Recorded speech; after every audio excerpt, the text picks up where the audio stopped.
Se eu faço um sticker meu e eu espontaneamente divulgo esse sticker, aparentemente eu estou dando o consentimento para que as pessoas usem, repliquem e tudo mais.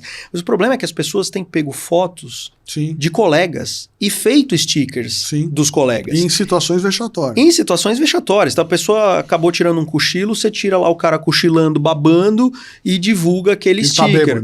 Tá bêbado. Ou qualquer outra situação, uma posição estranha que possa trazer. Isso, além das questões de eventual dano moral, você tem ainda a perspectiva do direito à imagem da pessoa. Bem-vindos ao podcast Série T 4.0 com Solon Cunha. Nosso projeto aqui é ter um bate-papo direto e reto, sem grandes burocracias, sem grande formalização, que você em 30 minutos consiga ter um acesso a uma informação inteligente, objetiva, dentro da convivência corporativa e respeito às pessoas. Nosso convidado de hoje é o Dr. Marcelo Crespo. Ele é diretor e coordenador da Escola de Direito da ESPM. É um advogado especializado em demandas que envolvam o direito digital, com atuação na área de direito criminal e de compliance. Quem quiser mais informações sobre o Marcelo pode olhar no LinkedIn, que ele está lá com todo o seu currículo, toda a sua experiência profissional. Marcelo, seja muito bem-vindo. Nós estamos cada vez mais usando as ferramentas digitais nas relações de trabalho. O trabalhador, seja empregado ou prestador de serviço, ele acessa dados, faz downloads, recebe documentos, repassa documentos, enfim, arquivos. Vamos aquecer o nosso bate-papo, Marcelo. Me conta uma coisa. Como separar o pessoal do profissional no WhatsApp? Bom dia. Solon, obrigado pelo convite. Uma honra estar aqui com você, inaugurando o podcast, para a gente falar sobre esses temas que são super importantes e difíceis, né? Porque se fosse fácil, a gente não estava aqui, debatendo. Primeiro, acho que a gente precisa dizer que existe uma grande dificuldade mesmo da gente separar hoje a nossa vida pessoal da profissional. Porque tudo o que a gente faz tem relação com rede social, com tecnologia, e dificilmente a gente faz essa separação nos gadgets, nos equipamentos eletrônicos. Exato. Então, se você é um profissional liberal, você é um autônomo, você está amarrado nisso e dificilmente você vai ter dois equipamentos, um da sua vida pessoal e um da sua vida profissional. Se você trabalha para alguém, com mais razão, isso pode ter uma dificuldade, porque você vai receber ali um equipamento da empresa, eventualmente existem normas escritas que você deve cumprir, só que tem muitas empresas que não têm essas normas escritas, que não dão essa transparência. Uma política, né? Não tem uma política. E aí você fica um pouco naquele limbo. Até onde eu posso? E aí você pode remontar aquelas discussões do passado. Eu estou criando algo com ferramentas da empresa. Quem tem direito sobre aquele algo que eu estou criando? Só que hoje em dia não é bem uma questão só de você criar um produto ou um serviço. São as suas fotos. Você acaba colocando a nuvem particular dentro de um equipamento da empresa. E aí isso pode trazer um problema, porque ali dentro da sua nuvem, será que você tem fotos que condizem... Impróprias. Você vai encontrar sim situações de pessoas que têm ali nudes, que têm outras questões que não necessariamente digam respeito à nudez ou pornografia, mas que elas são incompatíveis com o ambiente de trabalho. Então, eu diria assim, logicamente, a gente consegue fazer essa separação da vida particular da vida profissional. Como que eu consigo fazer isso na prática? Com organização e regras claras. Se você trabalha para alguém, se você trabalha em uma empresa, depende da empresa ter uma governança e poder dizer quais são as regras. Se você não trabalha para alguém, se você trabalha para si, se você é um empreendedor autônomo, você precisa de alguma forma também fazer essa separação, porque grande parte do fracasso de negócios, digamos assim, familiares, pessoais, vem justamente pela falta de governança e de regras, porque a pessoa acha que, como é só ela, não precisa ter tantas regras e isso dificulta muito. E hoje, no dia do empreendedorismo, né, no tempo do empreendedorismo, essa empresa vai ter um investimento de capital, ela vai ter um evento de liquidez, né, um anjo investidor, e aí quando você parte para o segundo degrau, vai ser exigido de você, né, todo esse sistema de proteção, de governança. Mas eu estou adquirindo um trauma, eu brinco com os meus clientes, né, e não é uma brincadeira, acho até que é séria, eu brinco com os clientes dizendo o seguinte, eu estou com um trauma de WhatsApp. Né?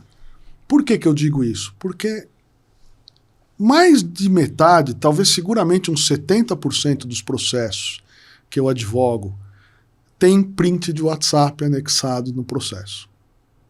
Acho que na justiça comum está se tornando assim, na criminal nem se fale. E todo mundo acha que o mundo do WhatsApp é um mundo sem regras, né, sem lei. Tudo é engraçado no mundo do WhatsApp.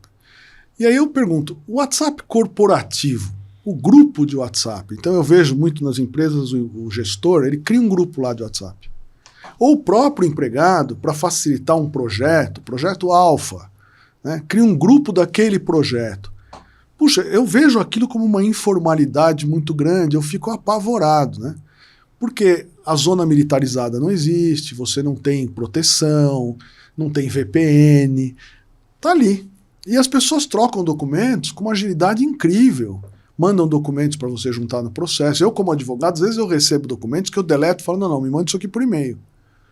E aí quando deleta também você não sabe para onde vai naquele teu aparelho, na nuvem, né? Tem essa discussão, todo dia tem essa discussão. Então como é que é essa história do grupo de WhatsApp? O WhatsApp corporativo e o grupo de WhatsApp dentro da responsabilidade do empregador. Como é que você vê isso? Eu diria que a gente volta um pouquinho para a questão da governança. Né? Como regra, você precisa ter regras dentro de uma empresa de como ela vai funcionar. Se você vai institucionalizar o WhatsApp como ferramenta, isso não é um problema num primeiro momento, mas você precisa institucionalizar aquilo, porque você tem alternativas. Hoje você tem softwares da Microsoft, você pode usar o Teams, você pode usar outras aplicações, né? O porquê do problema do WhatsApp? O WhatsApp você acaba não tendo todo esse controle justamente sobre encaminhamento, sobre quem entra em contato com você. É mais difícil de você fazer uma gestão integrada dentro da empresa com questão de horários, até para eventualmente você discutir questões de hora extra, se estava trabalhando, Sim. não estava. Tempo à disposição. O tempo à disposição. A própria questão da segurança, por qual canal que você vai receber esses documentos. O WhatsApp não é uma ferramenta que ajuda na gestão de documentos, não ajuda na gestão de documentação, de nada, na verdade. Ele não é um aplicativo feito para você se organizar. Não. Então ele não é... Mas popularizou. Popularizou, ele não é uma agenda. Então você tem esse problema que as pessoas vão te acionar por lá, você vai se perder na organização. Supondo que, se a empresa institucionalizou ou vai institucionalizar que o WhatsApp é a ferramenta, você precisa criar a política. Sim. Dizendo quando você pode criar o grupo, quem deve criar, quem pode participar do grupo, se pode uma pessoa externa à corporação participar daquele grupo, porque às vezes você faz o grupo com o cliente, às vezes você Sim. faz com o fornecedor, com testemunha, que seja, e tudo isso pode ter implicações jurídicas sérias a depender do que é dito ali. E pior, a gente precisa lembrar que no Brasil nós temos um conceito de liberdade de expressão que ele não é infinito, ele é limitado, ele não é restrito, melhor. E eventualmente quem está fazendo a gestão do grupo pode ter uma certa responsabilidade pelo que está sendo dito no grupo. Boa. Quer dizer, você é gestor do grupo do WhatsApp, está vendo as pessoas praticarem assédio moral, assédio sexual, bullying, que seja qualquer tipo de violência psicológica ou qualquer outra coisa ali, você é o gestor do grupo e você não faz nada, hoje a gente já tem um ou outro julgado indicando que o gestor do grupo pode ser responsabilizado. Então eu dou um passinho atrás e digo assim, Solon, toda gestão de empresa é melhor se você tiver governança. E governança pressupõe eu entender que regras eu quero e como eu formalizo essas regras. Porque você pode optar pelo WhatsApp. Não é um pecado. Mas você tem que conviver com as limitações e ilimitações que esse aplicativo tem. Talvez não seja a melhor ferramenta para você, de fato, trocar documentos, porque você não vai ter essa organização. Então, por que não pensar em alternativas? É que as pessoas Aqui no Brasil... Mas é um pouco inevitável, né, Marcelo? Porque o WhatsApp, eu brinco, né, veio para ficar. É isso. Especialmente no Brasil. Então, as pessoas... Às vezes o cliente cria o grupo e põe as pessoas lá dentro e você não tem... Você nem sabe. Você, empregador, nem sabe. É verdade. Isso acontece com alguma frequência. É muito comum. Ah, dei meu... E aí o cara fala, não, dei meu número particular para ele me mandou os documentos no meu WhatsApp. Né? Eu tenho pânico, estou falando sério, é assustador. Né? E aí vem a minha discussão, que é uma outra pergunta que eu quero fazer para você, né? Que você já respondeu em partes, manipulação de documentos, não é um organizador, não é uma ferramenta, porque não é mesmo, nunca se propôs a isso, né? É uma ferramenta de comunicação. Mas faz diferença para o julgador, para você que tecnicamente é especialista nesse assunto, se o chip é do empregado, se o chip é da empresa, se o chip é da empresa e o equipamento do empregado, se os dois são da empresa, se os dois são do empregado, porque eu vejo também isso, né? Eu participo em canais de compliance, com você também, com investigações, etc. Aí você vai, não, o celular é nosso, é da empresa, então teoricamente você tem o direito de acessar as informações. Aí você vai olhar, o sujeito já trocou o aparelho. Então você fala, olha, me dá o celular da empresa, o cara te põe em cima da mesa, não tem nada, porque ele usou outro, ele foi numa loja, tirou o chip e pôs num dele, mais moderno às vezes, ou porque ele gosta de Apple, o outro gosta de Samsung, enfim, né? Motorola, ele troca, e não comunica ninguém que trocou. E aí você tem os seus dados numa rede, Wi-Fi, da casa dele, do sítio, uma coisa aberta. Então faz diferença para o juiz, quando ele vem responsabilizar alguém, a empresa dizer, peraí, mas esse chip e esse aparelho não são meus. Não, eu entendo que faz diferença. A grande questão é a gente entender em que contexto que isso foi obtido e fornecido. Por quê? Tem empresas que permitem que o colaborador, que o empregado, traga o seu equipamento e faça uso lá dentro. Virou aquele acrônimo Sim. conhecido como BYOD, né? Bring Your Own Device. Você traz o seu próprio equipamento, então você traz o seu notebook, você traz o seu celular e usa dentro da empresa. Qual que é o problema disso? É que você vai ter, eventualmente, dados corporativos Exato. Dentro de um daquele celular, dentro daquele aparelho. E você não tem o controle, a corporação, daquele aparelho, justamente porque ele é pessoal. Se você tiver um problema para discutir uma concorrência desleal, informações que eventualmente não privilegiadas, você vai ter dificuldade do acesso àquele aparelho para você demonstrar que aquele aparelho, se isso estiver informalizado. Né? De outra forma, tem empresas que fazem o contrário. Elas fazem o seguinte, eu vou te fornecer um iPhone, vou te fornecer um aparelho aqui e você usa como você quiser. Só que esse usa como quiser, se você também não tiver a separação do mundo corporativo para o mundo pessoal, o colaborador vai subir na nuvem da Apple as suas fotos, Exato. Ele vai colocar lá, a conversa dele do WhatsApp tá lá, porque ele pode não usar até o WhatsApp corporativamente, mas a conversa com a esposa, com os filhos, com a vida toda dele tá lá. Então, de novo, qual é a grande sacada? Ter a regra. Quando a gente não tem regra, a gente vive nesse limbo jurídico. Tem diferença? Pode ter diferença de responsabilidade. E você vai ter diferença na perspectiva de acesso que a empresa pode ter ao equipamento particular e também aqui o colaborador pode fazer uso daquele recurso. Porque se a empresa me dá um recurso particular, eu não posso... fazer um uso indiscriminado. Eu não posso acessar qualquer tipo de site, porque aí eu preciso ver, e eventualmente a empresa tem um código de ética e de conduta dizendo que certas condutas não são aceitas. Então, eu posso até não estar interagindo, mas eu não posso ir assistir vídeos de um grupo neonazista no computador da empresa, porque não tem relação com a minha situação. Não, nem com os valores da sociedade. Com os valores da sociedade. Um risco enorme de imagem, né, de reputação. É imenso. Mas você sabe que você estava aí discorrendo sobre isso, eu estou aqui com o meu olho de RH, né, que é impossível de me livrar dele. Minha mentalidade de RH diz assim, legal, mas essa história, e é uma provocação, tá, por favor, não é uma crítica. Essa história de regulamento não é um check in the box, sabe aquela coisa do eu aceito, né, li e aceito. Então, acho que a gente podia recomendar a quem está assistindo também treinamento e desenvolvimento, né? O famoso T&D. Porque você, além de ter o suporte legal, de ter o regulamento, a política, a pessoa também tem essa, né? A prova da anuência política. Não adianta pôr um quadro na parede. Aquela história do quadro de valores na parede que eu tinha na minha época de jovem, que você entrava na empresa e ia na sala de reunião, tinha um quadro lá, nossos valores. E todo mundo acreditava que cumpriam aqueles valores, né?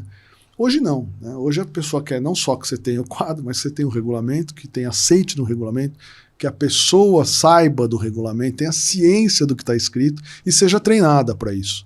Eu acho que as pessoas param muito no regulamento do check in the box e não fazem treinamento. Não, é exatamente isso. Se for um puro checkbox, não vai resolver, porque é o que você falou, você põe o quadro na parede, assina um papel e daí no papel vale tudo. Você põe qualquer coisa no papel, fala para assinar e assina e as pessoas assinam. A grande questão é que a gente está falando de governança. Governança pressupõe que você tenha diretrizes. Por que eu vou ter uma governança? A governança não pode ser feita aleatoriamente. A governança ela é feita baseada em pilares, em princípios, que você puxa a partir do seu código de conduta, do seu código de ética. E isso só vai funcionar se realmente aquela instituição quiser se engajar nisso e disponibilizar recursos e orientação para isso. Por isso que a gente sempre fala, e você falou de compliance mais de uma vez, qualquer tipo de programa de compliance, ele precisa ser estruturado em pilares. E o primeiro pilar de um programa de compliance é o que a gente chama de tone from the top, o tone at the top, que é a voz da alta gestão. Se a própria alta gestão não comprar aquela ideia, culturalmente falando, de que aquilo vai ser uma verdade, o middle level não vai seguir. Exato. E aí você tem um problema do checkbox. Se o mau exemplo vem de cima, né? Ou se não vem, pode até não ser mal, mas se não vem um exemplo de cima, qual a diretriz que o middle level vai seguir para fazer? Então fica aquele negócio, eu faço conforme o que eu entendo que é. Por isso, a gente precisa ter, como tudo na vida, foco. Diretriz. Se você tem foco, diretriz, você capacita, você treina e, claro, você pede para assinar o documento, mas a pessoa precisa entender o porquê ela está fazendo aquilo. Porque o grande problema é que se as pessoas não enxergam valor no que elas estão fazendo, elas não fazem.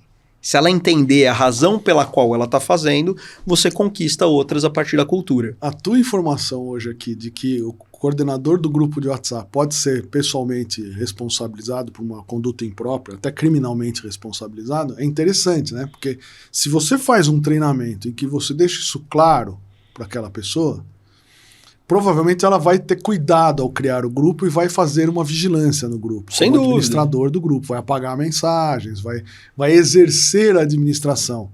Né? Exatamente. Então, e quando eu abro um grupo e ponho 10 de administradores, eu estou pondo 10 como responsáveis, solidários. Né? Então, é interessante. É nesse sentido que eu acho que o treinamento é muito importante, tem que ser feito.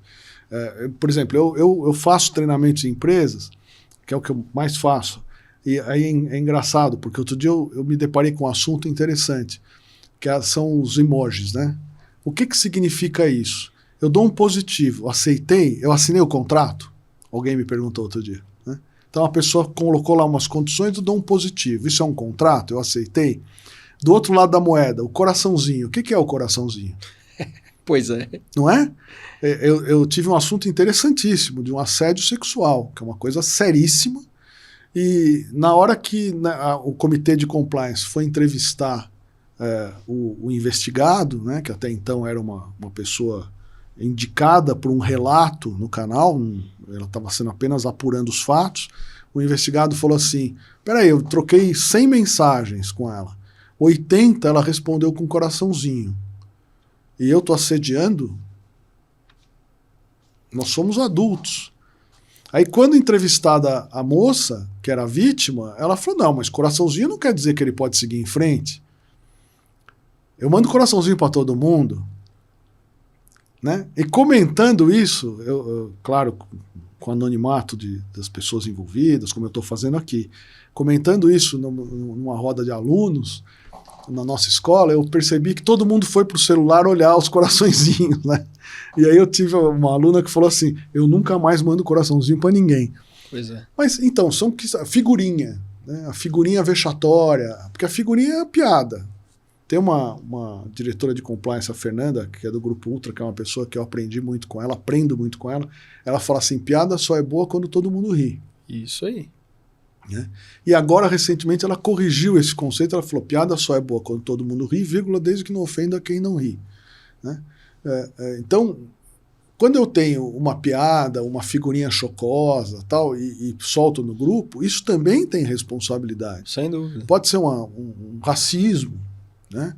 O racismo tem um nome, que tem um livro famoso, né? O racismo estrutural. Né? Isso é um dado que as pessoas não se preocupam com isso. E que deveriam ser treinadas para se preocupar com isso. Como é que você vê as figurinhas? Pois é uma nova forma de comunicação. Então a gente precisa reinterpretar as linguagens.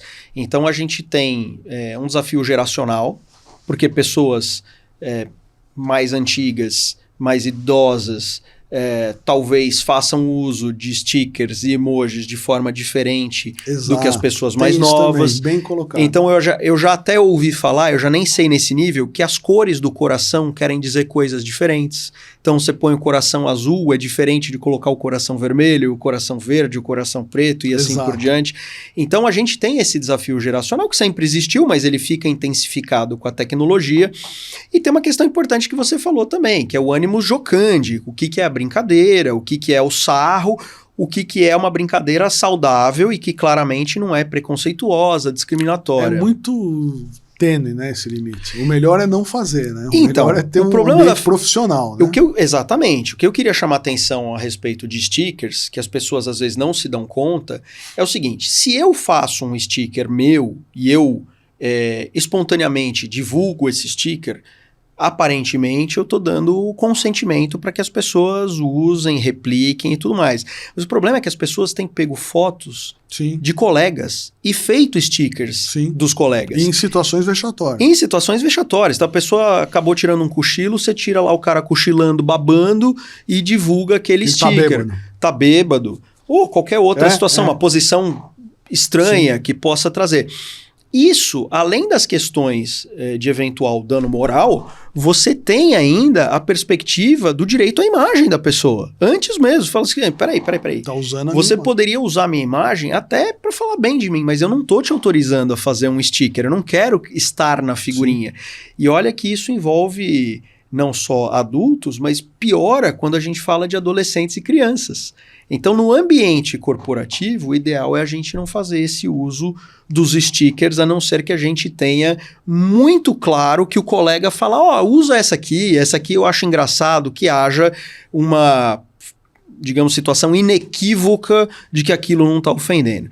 Agora, vamos ter que analisar contexto, porque é isso também.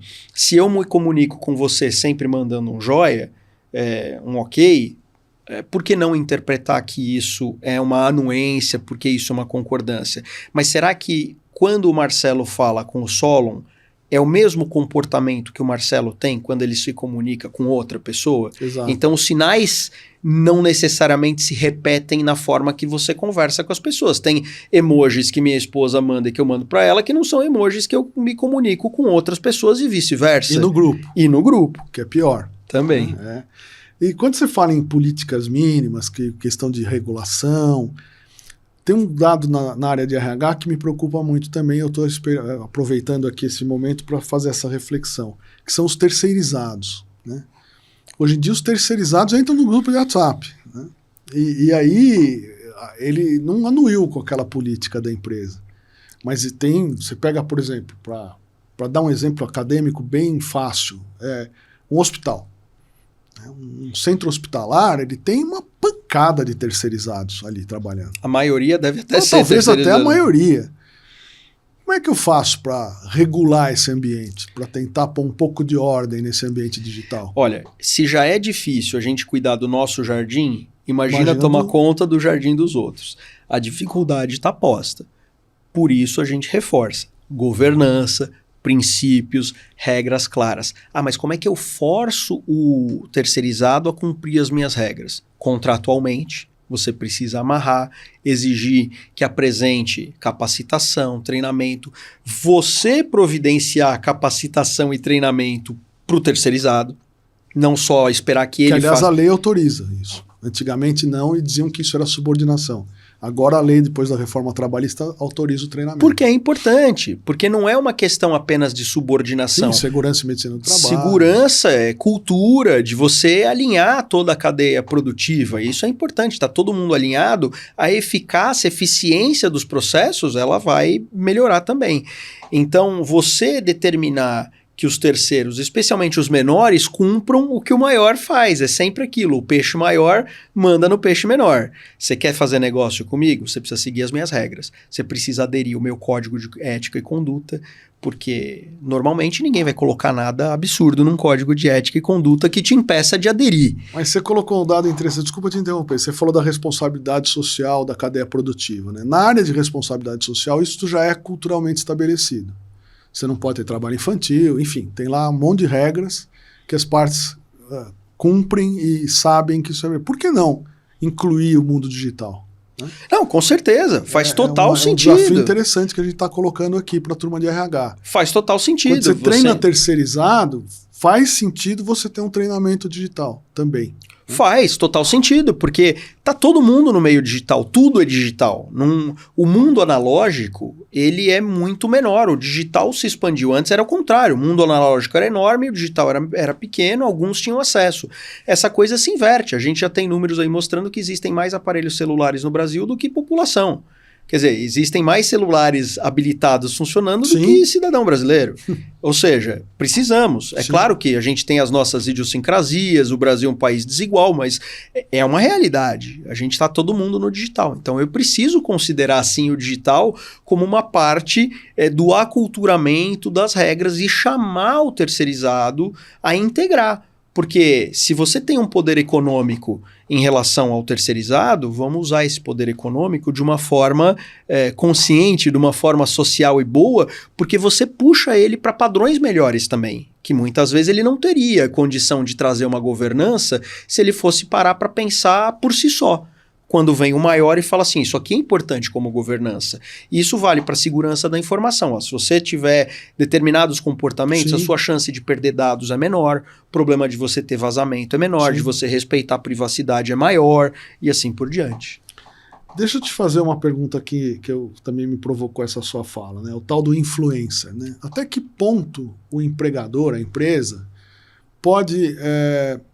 restringir ou não o conteúdo de um influencer. Por exemplo, vou fazer uma pergunta chocosa e já peço desculpas pela indelicadeza com relação a você.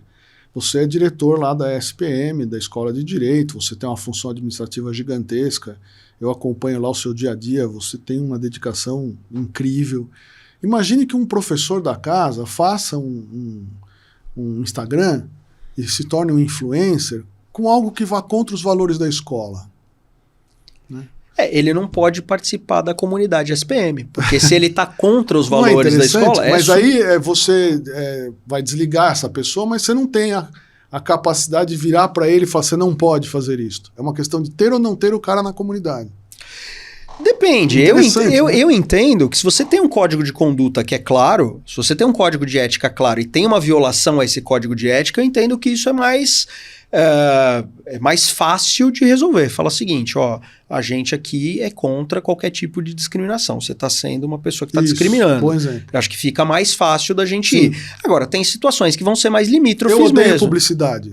Publicitário é uma pessoa que eu odeio. Não tem nada a ver com a escola de direito, mas, pô, é a marca da SPM. Pois é, a SPM é a marketing powerhouse. O cara não pode estar lá dentro e odiar publicitário.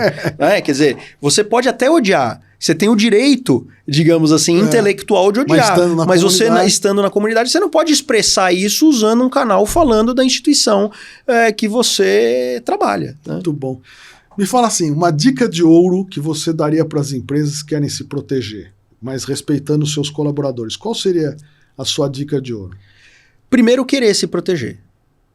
Eu acho que você precisa querer. Ter consciência. Ter consciência da importância da proteção. E não fazer o famoso checkbox. Porque eu imagino que muitas empresas já tenham te procurado, e como muitas já me procuraram, falando assim, Marcelo, eu quero fazer bem o básico, bem o arroz com feijão, é só o requisito legal ali. Você vê, a empresa não está necessariamente preocupada com o ganho de valor que aquilo pode trazer. Ela quer cumprir uma burocracia. Se você só quiser cumprir burocracia, você não vai atingir isso. Você não vai, de fato, se proteger. Então, é o tone from the top. Quer dizer, você quer o seu diretor, o seu CEO, o board, comprou essa ideia? Se não, a primeira coisa é tentar convencê-los. E a gente só vai conseguir convencer, atualmente, mostrando o valor. Como é que você mostra valor? A policy de cybersecurity. A policy, né? Você dá a policy, você mostra o quanto você pode gastar se você tiver um problema, quanto você pode economizar se você não tiver um problema. Porque, pensando no jurídico, né? Ele hoje em dia é muito mais estratégico no passado. O jurídico hoje precisa, de fato, mostrar o valor agregado. Se o jurídico não consegue fazer isso, que seja pelo RH. Se não vai ser o jurídico RH, que seja segurança da informação. Se não é jurídico RH, segurança da informação, que seja por compliance. Alguém precisa se movimentar e um puxa o outro, né? Sim. Porque você está todo interligado. Então, precisa querer. Precisar querer é ter a real consciência da importância da proteção. Marcelo, nosso tempo terminou, porque eu tenho um compromisso aqui dos 30 minutos. Então eu quero te agradecer muito e eu vou fazer um desafio aqui para você que está nos vendo ou nos ouvindo nos canais. Perguntas sobre esse assunto. Quem sabe a gente faz uma versão 2 aqui do nosso bate-papo para responder as perguntas de quem teve dúvidas. Eu acho que esse assunto, quando você foi falando, foram passando pela minha cabeça vários casos que eu atuei, muitos exemplos, muitas situações que se encaixam perfeitamente. Mas o nosso tempo é mais objetivo, a gente vai direto ao ponto. Eu queria te agradecer pela sua objetividade, transparência e, acima de tudo, por ter se disposto a vir aqui, dedicar o seu tempo a nós. Muito obrigado. Eu que agradeço. Uma enorme honra estar aqui fazendo parte desse projeto. Da estreia.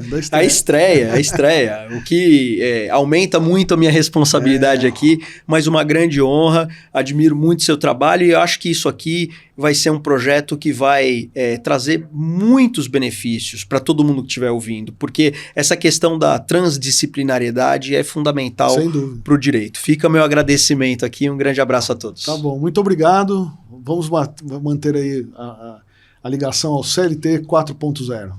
Obrigado.